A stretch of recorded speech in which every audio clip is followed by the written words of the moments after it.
Hello నమస్తే అండి. ఈరోజు నేను పండు మిరపకాయ, ఎండు మిరపకాయ కలిపి నెల్లూరు కారం చేసి దోస ఏస్తున్నానండి. ఏంటి ఈ 2 మిక్స్ చేస్తే ఎలా ఉంటదనుకున్నా మీరు ట్రై చేస్తే అర్థమవుతదండి. ఆ లెవెలే వేరండి.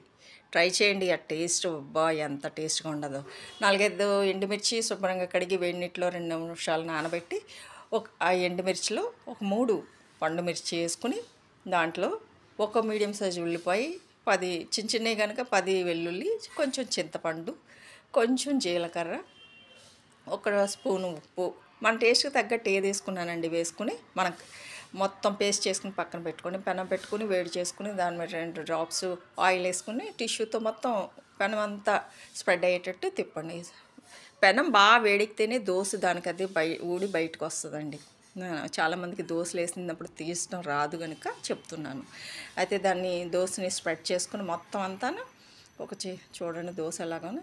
అయితే నేను చేత్తో ఫోన్ పట్టుకుని ఈ దోశ తిప్పానండి. అందుకే ఈ మూలని కొంచెం వంకర వచ్చింది. వంకర వచ్చినా టెంకర వచ్చినా మనం తినే దోశ ఎంత టేస్ట్గా ఉంటుందో తిన్నాక నేను మీకు చెప్తాను. మీరు కూడా ట్రై చేయండి పండు మిరపకాయలు వేసుకుని. మనం ముందుగా చేసుకున్నటువంటి నెల్లూరు కారాన్ని వేసుకుని మొత్తం దోశ అంతటి స్ప్రెడ్ చేసుకుని దాని మీద ఒక స్పూన్ నెయ్యి వేసుకుని, నెయ్యి ఉన్నా పర్వాలేదండి. ఇదిగో పప్పు నూనె, వేరుశనగ నూనె లేకపోతే నువ్వుల నూనె వేసుకున్నా కూడా చాలా టేస్ట్గా ఉంటుందండి.